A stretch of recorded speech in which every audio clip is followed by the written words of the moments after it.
This is the psychology of people that look like their pets. Why is it? I mean, it's very simple. We look for the things that we see in ourselves in other people, places, or things, or animals, right? In this case, animals.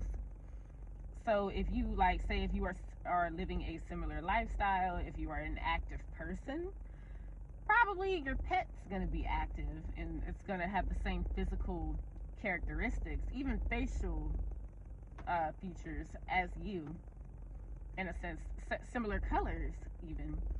If you're an overweight person, you might gravitate to an overweight dog or cat, or if even if you like adopt and the cat is like, say the cat is skinny, because you live that lifestyle, you're probably gonna just overfeed your cat because you overfeed yourself. You know what I mean?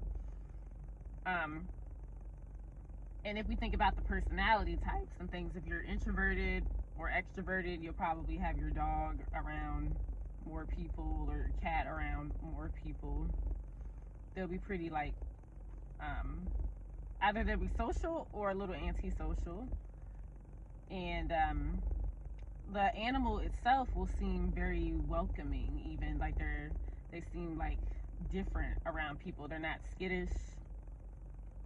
They mean, they're just not as skittish. They're not extra aggressive. They seem just chill, I would say. And then you have like the introverted animals where it's kind of like, or the pet owner, or the pet is introverted because the owner is introverted, and they'll seem more standoffish, may not like people as much, especially depending on if it's a cat or a dog. They might, if they see a person, they might run away. Hopefully they don't bite them. And with cats, some cats that are timid, they will run and hide. And yeah, they'll run and hide, or they only go to what they are familiar with. You know what I mean? They can't just go up to anybody, So I would say that is a reflection of yourself, right? And it just naturally happens. It's the weirdest thing. It's a reflection of yourself. And then that pet is just, y'all have like this little bond that you didn't even know could happen. It's all psychological. Just from you projecting onto your animal, and the animal playing off of you. You're the one that's taking care of it. It makes me think about that video of that big dog that was like big as a balloon, y'all. Like, you could tell that dog was overweight, it was overfed, and when you look at the two owners, they were handicapped, y'all. So it's kind of like, it's interesting. They was all sitting in they chairs, and the big dog and the big dog was just plopped out, laid out on the ground. It's Jesus. It's pretty interesting. So y'all know what that dynamic is with those owners and their dog, right? And I think about with myself, it's like when I look at my cats, even the cats I had before, like Stella, Sandy, gave the other one away. Stella was she was a cat me and my boyfriend got from a farm, and he kept letting her outside. She got pregnant, had all these kittens. Anyways, long story short, I would say I would act similar, and even I'll say my boyfriend would kind of, he kind of, I tell him he acts like a cat sometimes, but I'll just stick to myself for now. I would say the way Stella would act, and even her mini me, her twin, Suit, I would say I would act similar to her as well. Obviously, we got similar colors. Like, you would probably be like, oh, well, you look like your cat. You be matching with your cat because, got the similars going, and it's not. It's just like, I just unintentionally. It's like a subconscious thing I did without realizing it. My hair used to be more red than this, but I'm just growing the color out. But yeah, even with certain things I wear, it matches up with my cat sometimes. And then when I think about the personality or the type of lifestyle I want them to have, it's like I would have them running around the house. I would have toys, or I would have the laser, having them running around, or just wanting them to be active. And then yeah, they just full of energy. They get the zoomies. They be bouncing up, jumping here and there. And I think it's funny because I feel like I am like that. Like, I be getting random bursts of energy, or I want to eat a lot. I want to run around and jump and do all that stuff. And then on top of that, if we get to the personality aspect, I would say Stella was more like cuddly. She would cuddle a lot, but also she would be really feisty. So it's like, if you would pet her for too long, this is the mother I'm talking about. I have the cat I have now is her daughter, y'all. It's Stella's daughter.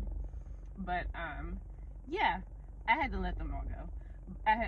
Yeah. So Stella, she would be like standoffish a little bit sometimes. If I pet her too much, she'd give me like a warning bite, or she would hiss because it's like she would get annoyed.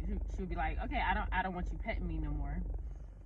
And you know, and I would say Suit is kind of similar in a way, or she would just kind of get skittish and would want to be left alone. She's only like she'll be social, but she won't let you touch her. People who she doesn't know, she's very cautious of other people she don't know. She'll go and run away if it's people she's not comfortable with, or other humans.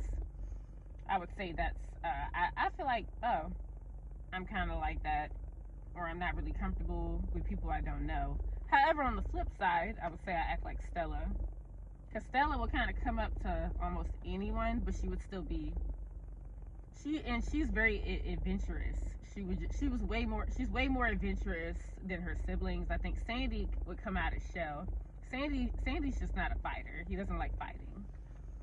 He's a cute cat, but he just didn't like fighting. But I just think about that, like yeah, kind of standoffish, may not want to be, overly cuddled or something. I'd be like, all right, don't touch me. I would say I'm actually like that. So I think it's funny. I would say I am kind of similar to my cat in a sense, if we're going off that.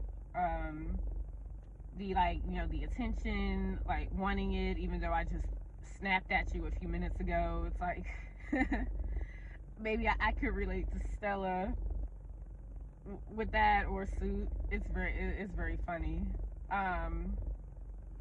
Yeah, I would just say I do act like my cats, and my cats act like me, and I think that's funny. And yeah, it's really funny. So I just think about that. There are do I reflect my pets? Do my pets reflect me? Maybe do I might fall into this category? You know, owners that look like their pets. You know, I'll put some videos up, but I was just thinking about this.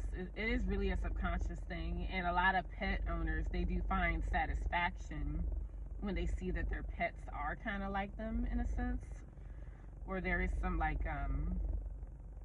there's a connection. There is some connection. This isn't just like, you're the pet or you're the animal, I'm the human. It's like y'all both have a connection in a sense. It's like an extension of you in a way. But yeah, at the end of the day, we like to go with what we are familiar with. We subconsciously pick things that are familiar without even realizing it. We didn't even know. The way we act, the way we live our lives, it has an impact on the pet, and the pet will be a reflection of you, vice versa. Either way, it's a pretty interesting subject to get into. It's interesting. But yeah, y'all let me know what you think about this topic. Is there anything else I missed out on? I know there are like studies and things like that. Statistics, numbers. Y'all let me know. There's a lot of studies that go into this, by the way. This isn't just like, just some random thing. It's a psychological study, and most of the time, you guys, I'll be really brief. People can pick which owners own which pet, just looking at pictures, and most of the time, you guys, they get it right without even maybe seeing their full face, because people, like, we can see this. We all can see it in a sense. It's an interesting phenomenon. But yeah, that's it. Y'all have a good rest of your night. I was rambling for a good old minute. Peace. Bye.